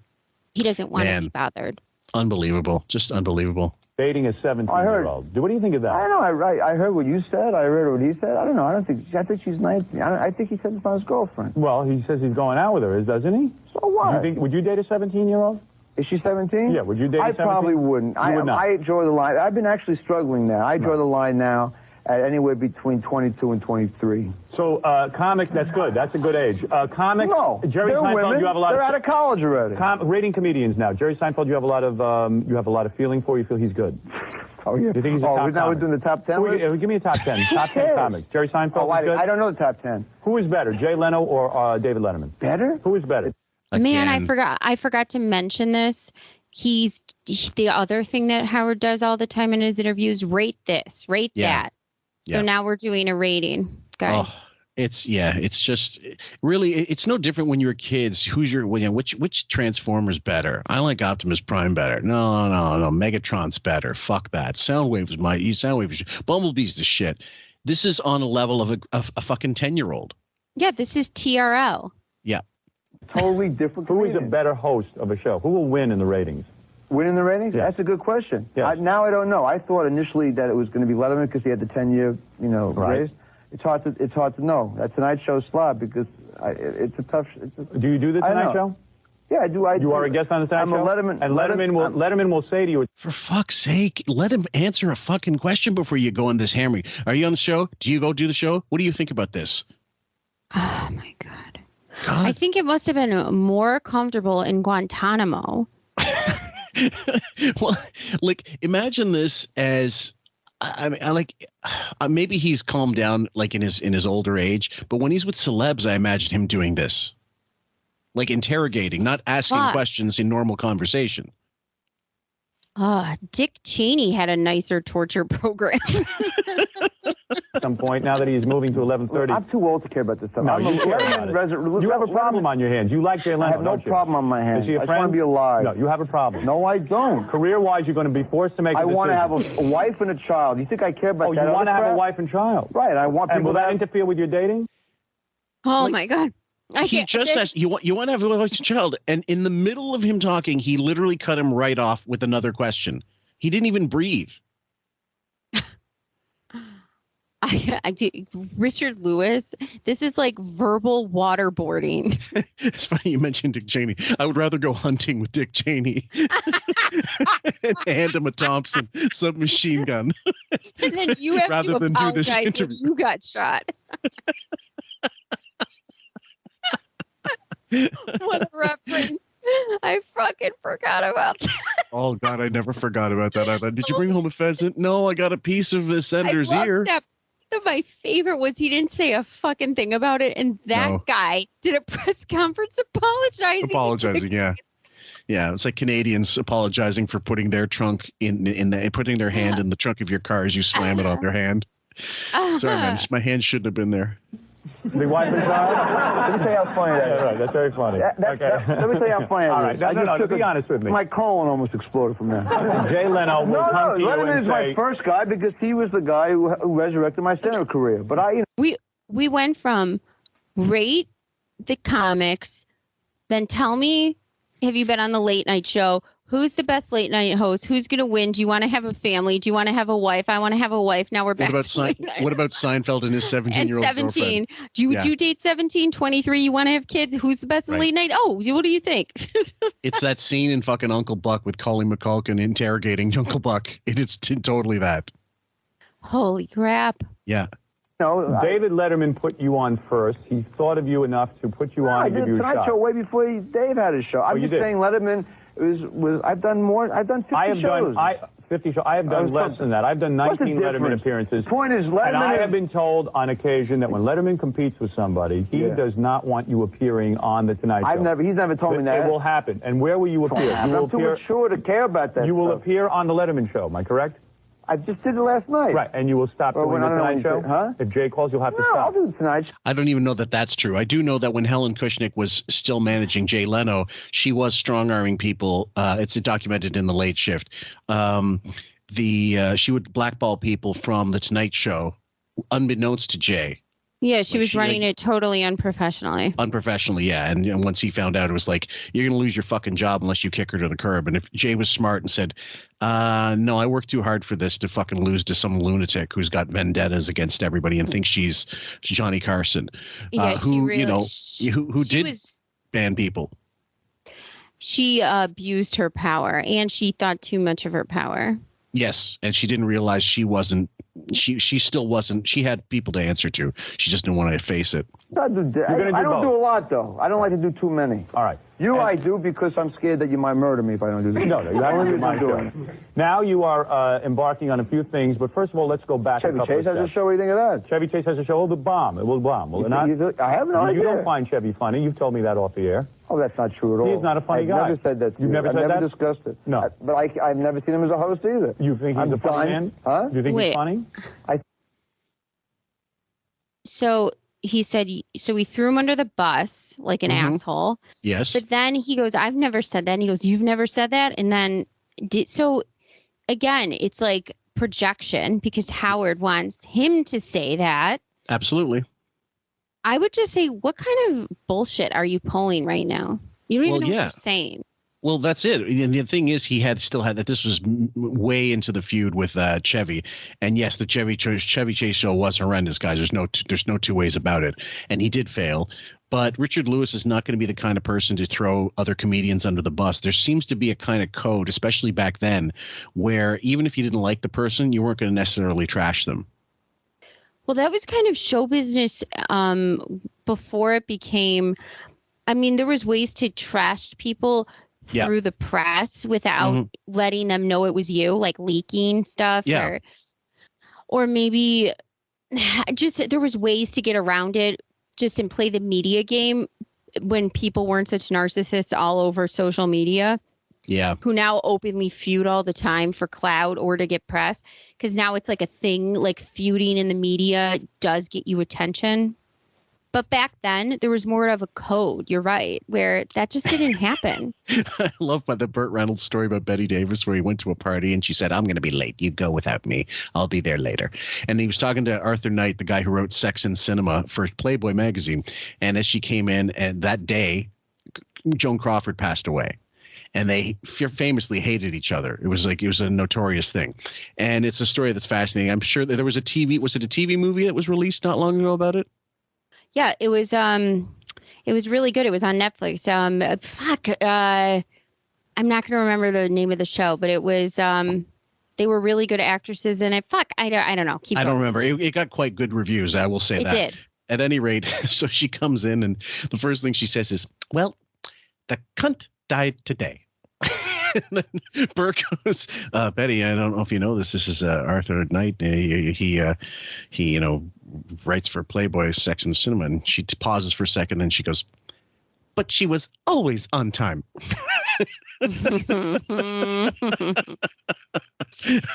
I love those old Hollywood stories. Then fast forward to like the early aughts. I remember it was like in the media, it was like Lindsay Lohan, Paris Hilton, and Hilary Duff, like they would feud. And so they would always, it would be TMZ and they'd say something like, hey, did Paris throw a drink at you or something? And she'd be like, Paris is a cunt. And then 2 seconds later, they'd be like, did you just call Paris a cunt? She'd be like, I didn't say that. I love Paris. Like they would. What do you mean? I didn't say that. I love her. Right. Or the fire crotch. They would say, I don't know, when they were walking down the street trashed after our club, he goes, Lindsay Lohan is a fire crotch. Right. Meanwhile, Britney's, once they got that fucking picture of her, it looked like it was not attractive, guys. Sorry. And I remember that one picture of the three, like Paris and Lindsay, and they call it the three Snatchketeers. I love that caption. I think he was terrific on Saturday night, but as a host, I can't wait to see what happens. You will not do his show, and why don't you admit it? This is unbelievable. All right. You do Arsenio? Do you do the Arsenio Hall show? No. Why not? Because Dave told you not to. Is that correct? No, my old man. Answer the question. Look at you. Do you do the Arsenio? Shut up. Oh, God, he's so fucking insufferably awful. All right, here we go. Now, let's... I spoke to Arsenio about it. You did? Yeah, I said I'm a Letterman guy. And what did he say? I said, occasionally I do Johnny and then Jay because I like to keep things like, and you because I thought you would murder me, and he understood. Right, okay. And he understood that. Yeah. Okay. And Chevy, I'm not friends, so I haven't had the discussion. What other shows are left? All right, that's it. Okay, so I don't hear Arsenio telling people not to go on the Howard Stern show. But now Richard Lewis he had a bad performance on Arsenio, right? And he was jealous because of the Fox pilot that Howard did. He lost. Yeah, Howard did. Yep. And Arsenio was doing well and got the show. Okay. Yeah. So for no reason whatsoever, Howard's being a dick to Arsenio. And now Richard Lewis is afraid Howard's going to verbally murder him or murder him in general. So he's not going on Arsenio. So remember how we said, I will never take jobs away from people. I'll never do this. This is multiple a perfect times. Example of being a hypocrite. You are forcing people as best as you can not to go on other people's shows. That's shitty. That's exactly what you said you didn't do. Well, he got pissed off at Letterman one appearance. I don't remember exactly. It might have been 95. It might have been 96, maybe even a little later. I can't remember, but it was definitely mid-90s. And he said, what are you doing with Imus on your show? I thought I was your bitch. And then he's like, and Letterman's like, I'm going to have whoever the fuck I want on, dickhead. And then he wouldn't go back on Letterman for quite a few years, I believe. And then he did go back on, obviously, because, well, he's never going to say no to Letterman. I think Letterman wouldn't have him on. I think he was probably like, fuck you, don't come back. No. He definitely went back on because then he got on Sirius and he realized I need more reach. Yes. Oh, no, I know he went back. But what I'm saying was there was a gap between appearances, a major gap that I'm sure Letterman said, why don't you fucking stew on this for a while I have Imus on another bunch of times. Right. Exactly. And he had Opie and Anthony on. Remember? Yes, Letterman did? Yep. And that really, and then Anthony did a Howard Stern impression on the show. We should cover that one time when we do the O&A stuff. We'll get to that with. Is it still available on YouTube? Oh, yeah. Okay. And so that pissed him off. So that was another reason for the gap. But then Howard realized, after the boom of the Sirius, then it kind of tapered off. And then he realized, I need exposure. Yeah. He needed Letterman more than Letterman needed him, especially. And Letterman always knew that. Yeah, absolutely. TV will always trump radio or podcast, as the case may be. Sonia. Sonia live is very nice. And Larry King, I know you have a war. So talk to me about this early career of yours. You start out at what age of being a stand-up comic? Well, your segues, by the way, they're like bullets that go right into your heart. What age do we start thinking about being a stand-up comic? Is this a question for college kids or for Come on, me? what age? Give me career guide. Yeah. How old were we when we started? How old were we? I love him for nailing that. He does that so many times. It's not as often recently, but he does. He asked Kate Hudson one time, so who are we dating now? Do we like him? It's so creepy. And he's right. Your segues are literally the magic bullet that just blew JFK's brains all over the convertible, and we're going to keep driving like that didn't happen. Right. Well, I mean, I'm trying to think of another analogy in terms of where, who is this quick on the. Like, do you know who does this? Gays do this. Gays do. Well, where are we going tonight? Like Andy Cohen. I was going to say Joan Rivers might say it. Like a woman might say it. Yes, Andy Cohen on Watch What Happens Live does that. Like, so what are we wearing? Like, okay, so there you go. Case closed. I mean, how many more proofs? We should just have a whole cut up of clips of us. Like, just here's the big proof. Yeah, guys, here you go. 1,000 hours of examples. Right, send it to the Rainbow Coalition. How old were you when you started thinking about being a stand-up comic? First of all, you need a prompt and you need a cue card. How old were you when you started? I started about 24. Oh, when I started thinking about it? Yeah. Oh, in college, but I didn't have enough guts to do it. You want to be a stand-up comic. At 24, you go up on the stage and you see you have some kind of talent for this. Yeah, and No Helm and David Brennan was like my best. He's well, you know. And you start to work out, and you really are not doing well in the early. Well, there's 15 of us, and I was a regular at the Improv, which at the time was a big deal. But evidently, you ran out of money. True. Yeah. Everybody starts off on their first day of comedy doing amazing. They knock it out of the park and they're immediately successful. You dipshit. Imagine a version of this is your life. Only the only thing the guy talks about is the time you had a flat tire, the time you had root canal, got your wisdom teeth out, you broke your dick fucking this chick who was on top of you. Every negative thing in your, you know what I'm saying? Like every negative aspect. You lost your job, you got caught, with your hand in the garbage disposal. Like every negative thing about your life, just as a point of like, what this is demented. This is your life. Yeah, this how is your about you, shitty Howard? life. You started off at King Schmaltz Bagel Radio. How was that? Were you a big success? Right. God, that was some of the most excruciating radio I ever had to cut with you guys. Listening to that, I remember you with your mouth open half the time, going, "This has got to be a bit, right? Like this has to be put on." I was in shock. Yeah. Because you went to David Brenner and you asked him for a loan. David Brenner was a successful comic. Yeah, and you when went I to was him. broke, I asked him for some money. Why so were you I quit my broke? day You come job. from a wealthy family. Do you not? Chris, I don't want to ask money. You have to be on your own after a while. You didn't want to ask your parents for money? No, they sent me to college. I was plenty. And after college, you felt, hey, I can't ask my parents for money. So you asked David didn't Brenner want for to. money? I A could perfect have. stranger, you asked David Brenner for money. Wasn't a perfect stranger. He was a best friend. How did you ask You David can do Brenner? research, You went to David Brenner and said, listen, I'm going to get out of the business? No, I said, Okay, I've talked about this before on the show because when Brenner passed away, I think I mentioned it. They were friends. They were doing comedy. And he said, look, I'm doing all these other gigs. Like I'm working 2 jobs. And then I'm doing comedy. I don't have enough time to focus on comedy. And then Brenner literally asked him, how much would you need to just focus on comedy? He said, maybe if I had $1,000 for like a few months rent, I could do it. And he wrote him a check right then and there. He goes, here, you're a comedian. Never asked for it back. But that's my point is it's not him panhandling to Brenner. That's right. It's like Rogan, when he is a generous friend and he wants to uplift his friends, he helps them out all the time. Jay Leno did it for his writers during the strike. George Clooney gave $1 million to every one of his friends growing up. Right. Like not everybody's like you, Howard. When they become big and successful, they spread it around so that their friends can also live their dreams. Yeah, or get ahead a little bit somehow. Yeah. It's unbelievable. And then the projection about keeping somebody from getting work, like keeping someone from doing a gig or threatening them with it. That's exactly what he has done and is doing constantly, if he can.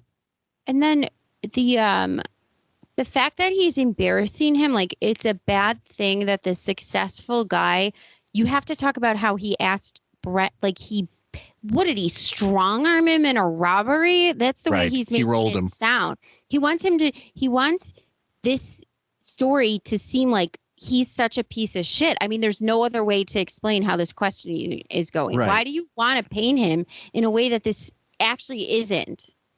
Well, the other thing is it doesn't work on a number of levels because Brenner was documented as being very much a mensch to up and coming comics. He was very mentor-like and helped a lot of people, not just with money, but also having like seminars and writing sessions and like how you can improve your jokes and stuff like that, and then helping them with their stagecraft.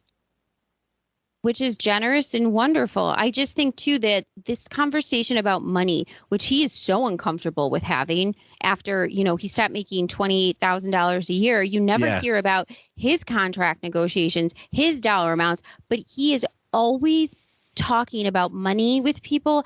And I don't know. I just thought it was something that you learn when you're little. And socializing, you never ask somebody what they make. It's very gauche. You never it's talk totally about inappropriate. money. You don't ask about age. Like it's etiquette. I have to teach my students this. It's etiquette. You don't ask about age. You don't ask, do you have kids? I mean, although it's like to a couple that's been married a long time, because you don't know, they may not be able to. It's a sensitive question for some. So you learn not to ask these. Do you have any children? How old are you? How much money you make? These are questions that, for guys, we don't care. But for women, it might be a more sensitive topic. But either way, money is the one question you absolutely don't talk to people about. And even amongst friends, I don't ask how they're doing. I mean, I ask how they're doing, but I don't go, listen, what was your last fucking income tax statement like?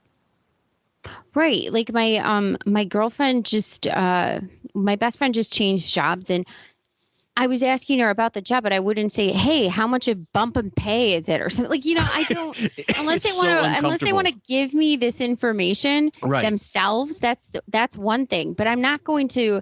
And he's doing this on a television show. Right. Unless it's like something like if it's a Jim Carrey situation where they get press release, he got 20 million for doing such a film. Well, then obviously you can talk about it because it's a story. But yes, that's out there. One of my really good friends who I work with, her husband's uncle, he was the only relative, died. They had no idea. They left him $2 million. So they were like, holy shit. So she told me that. But, if she didn't say the amount, I wasn't going to be like, how much? How much do you leave you? Yeah, exactly. Yeah. Yeah. It's just fucking tacky at the very least. And we know, guys, Howard Stern's never been the arbiter of fucking good taste, but still. I said, I want to be a comic full time. I want to quit these day gigs. Right. He said, what do you need? I said, if you gave me $1,000, I think I could probably quit my jobs. And he gave me $1,000. That is unbelievable. And back then was unbelievable. That's a lot of money to give $1,000 back then is like asking for 10. Because why should he care whether you keep your career or not? Because you want to know the word? Just read my lips. Friendship. Right. It's a hard word. Yeah. I would not lend you $1,000. And believe me, no shit. Dime. That's funny. I wouldn't lend you something. He goes, believe me, I wouldn't ask you for a fucking dime. As if they don't know. Did you have a chance to listen to the Pat Cooper thing I just released? The Pat Cooper interpretive reading of his book. You go through it. It's worth it. I don't normally do this, but guys, we weren't going to be able to crowbar the Pat Cooper section in an episode unless we did Pat Cooper stuff, and we may eventually at one point. But what he says, he makes it a part of the mention. He goes, "I never got paid to do Howard, and I never asked." But he said that's okay. He never paid anybody, and he said, and one of the lines was, "If he could get you for nothing, he would." And this is exactly why you're getting this response in this face from Richard Lewis right now. Yeah. Totally. Absolutely. But you did not go to your parents. You're asking you for dimes, like asking that to Godfather. And then you pride yourself on this psychoanalysis, right? I pride myself? Yes, psychoanalysis. Can I get you a book of verbs? What do you mean I pride myself? I've been in and out. I don't go much anymore. You make a big deal about the fact that you're in psychiatry. I don't make a big deal about it. You like the idea that going to a psychiatrist. I wish I was out of it. You have so many problems that you need a psychiatrist. Oh. Now this is where he starts to sound like Ray.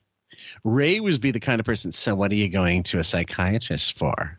And this is before Howard started going to see one as himself. But it's amazing that even this early, he is going down that road, asking about psychiatry. This is a torture program. Yeah, it is. And this is also something most people don't want to talk about, although I'll give credit to, again, Dick Cavett. He had Dick Van Dyke on, and he'd asked him about his alcoholism. And then he also had Richard Burton on to talk about alcoholism, and they were very frank about what they believed. Now, Dick Van Dyke's segment's a little dated, and there's been more research, and some of what he says about alcoholism is not true. But he, at the very least, was trying to be a positive force for people with that problem. That's fine. Like, some people are willing to go down that, but analysis is more personal than someone's addiction that might even be public. And I think, too, if you think about things that we know now about mental health and addiction that we didn't know then, I think that it's changed. So even some mental problems or whatever, people just medicine adapts over time. And psychology adapts as well. Yeah. For sure. For sure, because being gay was considered a psychological problem. Remember? Right, exactly. It's a way to put off adulthood. Jesus Christ. Taking it up the ass is preferable to growing up. Oh, Jesus. Okay, fair enough. Is that correct? That is not correct. Where are my ink blots? Give me my ink blots, quickly. Oh, here they are. Let me ask you something. What do you see? I'm curious about you psychologically. What do you see? Just setups, the joke. What do you see when you see this? Really Tell me what it does, because he's like, where's my apple? Someone get me my apple. It's right next to you, fuckhead. Remember when I just made the analogy about a piece of art? Yes. And then just, instead of erasing it and trying again, you just throw black crayon all over it. This interview is a giant scribble. It is brutal. I can't believe this is happening right now. Right. How many times you give crayons and paper to the kids and say, draw something, and the one kid goes, finished. It just scribbles a bunch of shit. You know. You verbally tortured him in this interview, and now you think it's a good time to bring out this gimmick. Yes. Oh. Yep. I gotta quickly. What comes to mind when you see this? What is it? What comes to mind? No children or marriage. No children or marriage. This is Cher's pap smear. That's what that is. All right. Now on the back is some gag, and that he was. I'm almost certain he was reading that. On the back is some kind of like Jackie joke or something. Oh, very good. And that's why it came off so wooden and so out of nowhere, because it was like Howard's not even looking at them. He's seeing what's behind them. Oh, and it's a vagina joke with pap smear. He's not writing that. Right, exactly. Yeah, it's a yeast infection. It's Rosie O'Donnell's yeast infection. He probably threw up a little in his mouth saying pap smear. Yeah. What is this? Hold on. I gotta take a breath from that. So do another one here. What do you think of when you see this? I see the logo of me. No, most people don't even know what this is because nobody watches this channel. That's the problem. That's very not true. Statement. And what about this? What do you see when you see this? I see two lesbian poodles. Two lesbian poodles. This is Jerry Seinfeld and his girlfriend celebrating their high school graduation together. It's unbelievable. Richard Lewis is here. He is promoting a movie that made no sense. She was in high school. Jerry wasn't. Why am I asking? His eyes are all over the place. He probably read it wrong, or he's too bored to read it right. It's like, remember, there's Lego, right? But before Lego, there's those Duplo blocks that are like 5 times the size. Yeah, that's what the lettering needs to be for him to read it. Needs to be Duplo box lettering. Not fun. I'm here for you. You're also promoting this TV show. I have my own show, Daddy Dearest, on Fox. With Don Rickles. Yeah, he's my father. All right, we'll talk about that in a minute. We're not going to talk about it. You're lying to me. That's no, what I'm thinking. We're going to get to it. And the movie opens in July. All right. No, Robin Hood, Men in Tights. Yes. And I know why I'm saying it. We're going to get to it. He's like the Maricopa County of interviews. Yeah, we'll get to the results eventually.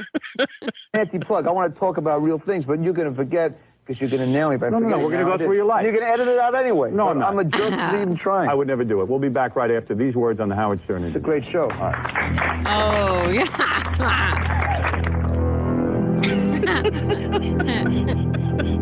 Which one? This is called Daddy Dearest. So I don't want to show a clip. I don't have to. All right, let me take a look at a clip of this. You told your brother I'm an What? It suddenly was there an eclipse in the studio and he had to get protection on? Why would you have to put sunglasses on to watch a clip? Is this in 3D? I have no idea.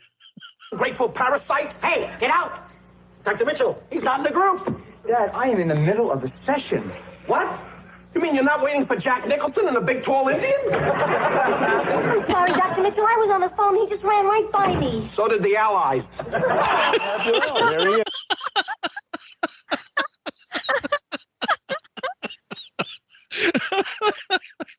Oh, God rest your soul. Hold on. God bless. I miss freedom of speech and comedy. Holy shit. By the way, speaking of comedy, did you hear that the writers on SNL boycotted writing this week because Chappelle's going to be on it for the trans community? I just saw the headline, but I didn't get a chance to read. I think it was the New York Post. I got the headline on my phone. So Chappelle always does SNL after an election, and he is going to be on this week for Saturday Night Live. They probably won't even have the whole results by then. Right. Seeing how it's going. But anyway, so Chappelle is going to be on, and the writers all boycotted writing for the show. The stars didn't boycott, but the writers boycotted. Oh, for fuck's sake. Yeah, I'm sure. Community. I'm sure. You're I'm sure. So fucking brave.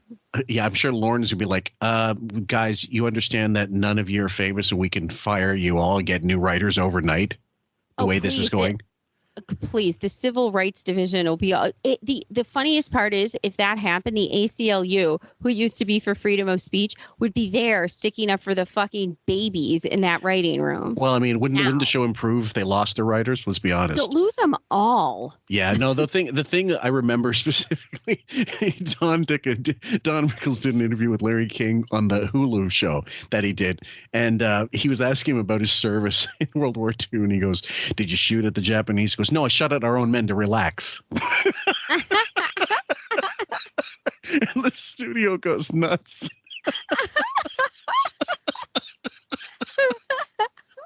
John Rickles in a friendly fire joke.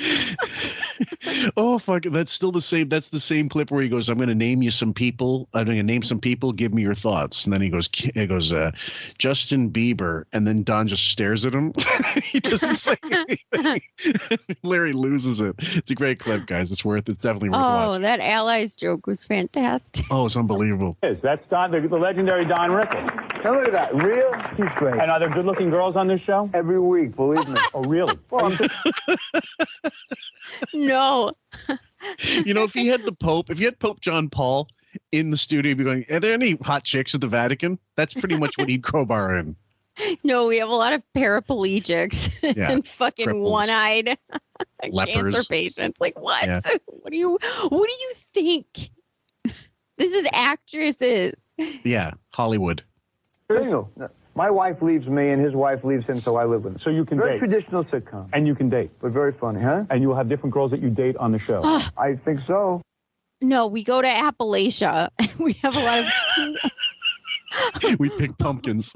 Yeah, a lot of toothless meth addicts. Yeah. Who is your present girlfriend? I don't have a girlfriend. Right now you are single. That's why I only, I'm single. I'm you have dating. no girlfriend. You are dating. Oh, yeah. Okay, let me try to do this in Howard style. So, are you dating anyone? No, I'm not. You are single. Yes, I am. So you're not seeing anyone. How many different ways can you say the same fucking question, shithead? So there's a hot girl on the show? No, there isn't. So there's an attractive woman on the show. No, there isn't, Howard. How so hot? there's someone, Is she hot? someone who's stunningly gorgeous on the show. No, I'm afraid not. Is there someone that's whose looks are anyway? I don't know where I'm going with this. Can you tell me what this ink blot looks like?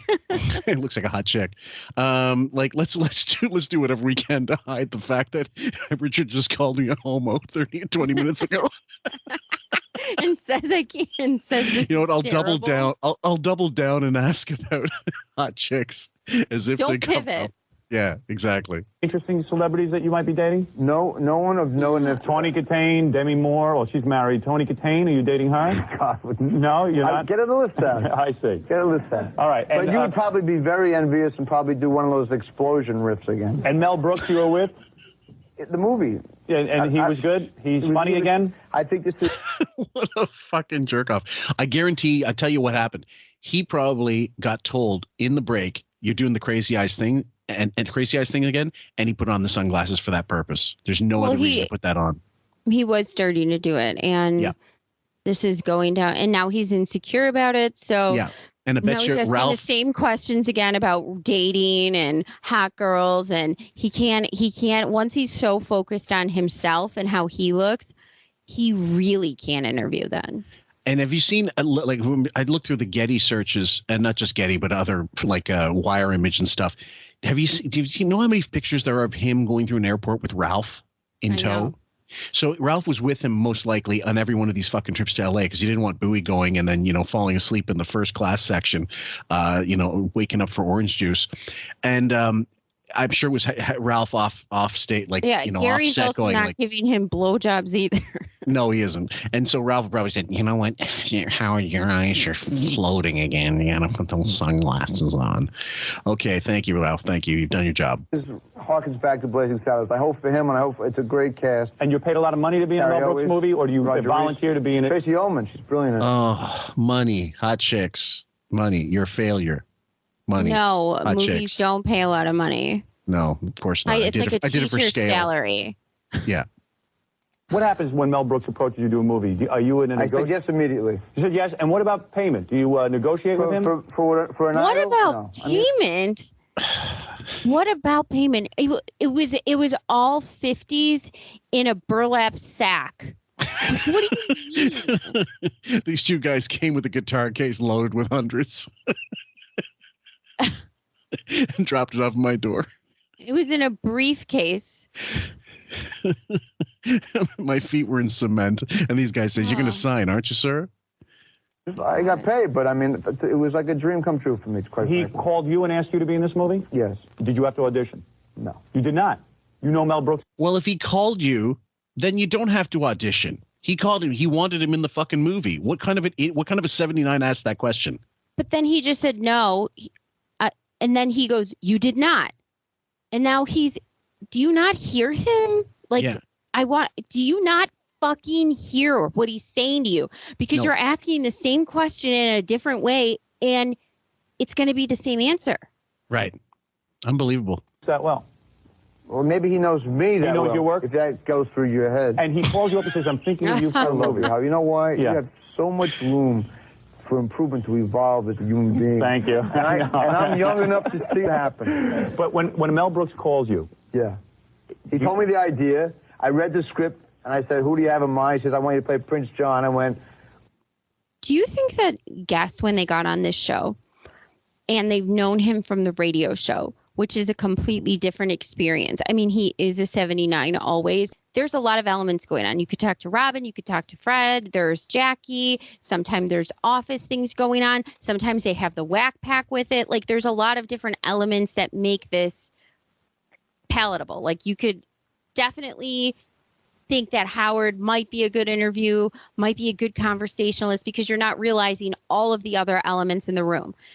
When these celebrities go on this show and sit here in front of him like this, do you think that they're like, what is wrong with him? Like, what happened? Why is this happening?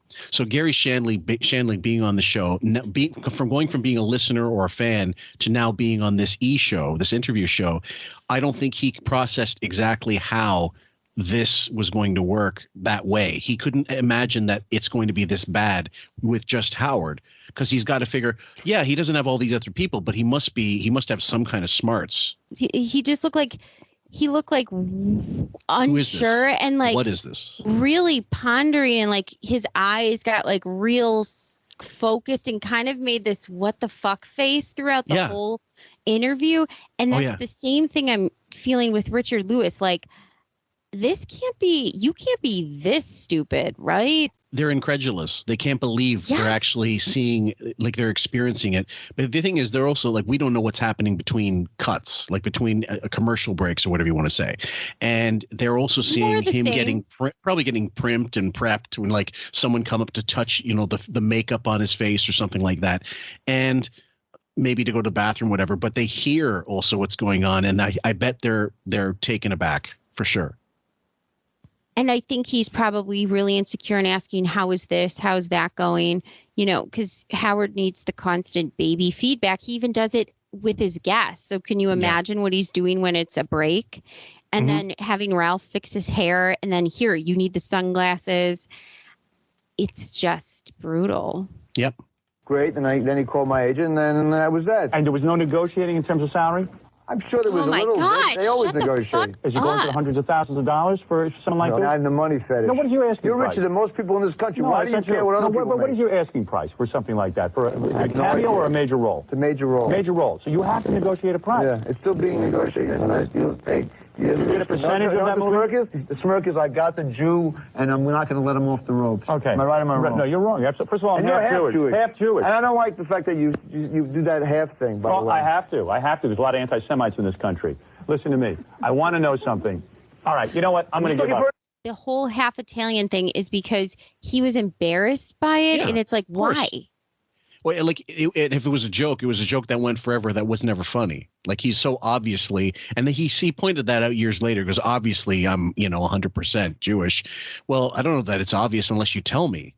Right, and a lot of people didn't realize that. They really did think he was half Italian, and it wasn't funny. Like Dee Snider was half Jewish. I think Bill Maher is half Jewish. There's loads in the business. And unless they tell you with their name, like Artie's half Italian, but Lang, yes, they might have shortened it, whatever. But once he tells you my dad was quarter, sort of half native, that's a whole other ball of wax. So either way, I think it's pandering. It's also it's cowardly. Like, why wouldn't you just go on and just say, look, I'm a Jew. I'm proud of it. I am what I am. Who cares? Yeah, you're right. It's not anti-Semitic. It's cowardly. Like if they hate you, like, it's not like, oh, you're a Jew from New York, I'm not going to listen to your show. It's, do I like your show? Does it sound good? Is it entertaining? Are you a good interviewer? No, none of these things. Well, then I fucking won't carry you in, Minneapolis. No one. What do you think? Italians aren't going to like you because you're Jewish? I mean, what the fuck are you talking about? Exactly. An explanation. I'm going to give up. Richard Lewis. Are you wishing me well? I'm wishing you well in your new project. This show is fabulous, by the way. Fox Network. It's a tough sell. Sunday night after Married with Children. Sunday night on Fox is a tough night for you. You're going to be up against a lot. What are you Sunday talking night. about? It's after Married with Children. Well, Married with Children, does that do well? That's fantastic. It does. It's not number one in its time slot, obviously. Fox has a stigma attached to it. It's one of the hit shows for the last 6 years. So you feel confident that you'll be able to carry the audience? Absolutely. He has to shit on Fox. That's the the way to promote the show. Absolutely, and I think Mel Brooks is going to have a big hit on his hands. You do. Yep. And I expect you to at least go see it for me. That's very exciting. Richard Lewis, thank you for joining me on the Howard Stern. I wanted to do it the first week. I just couldn't do it. I'm glad you were here. And we'll be back next time on the Howard Stern interview. Oh. Okay. Thank God. All right, guys. I think that's about it for this one. We hope you have enjoyed it. Any closing thoughts before we wrap this up? Fuck. That's just... Hey, there's 25 more, Sam. Oh my God! We're not going to go through all of them. Well, how did this even? Oh my God! I mean, I wish there was Reddit boards for this show. Or 4chan. Jesus. Yeah, unbelievable. Guys, thank you so much. We love you. Thank you for tuning in. Make sure you check out, if you're not already on Patreon, we've got about another 100 and something other episodes on there, all for you. Just if you want to sub to that with the Black Kluge level, you're going to get access to all the first 34 episodes that are only available from that tier. And you'll also get everything released up there that you're missing on Sundays that were intermittent on YouTube. They're all going to be there on Patreon, and they're all listed in reverse chronological order. And it's great stuff. It is great stuff. Super good variety, awesome topics. And, you're not getting verbally waterboarded. No, and the audio quality is fantastic. So if we say so ourselves. So have a good one, guys. We love you. Take care. Bye.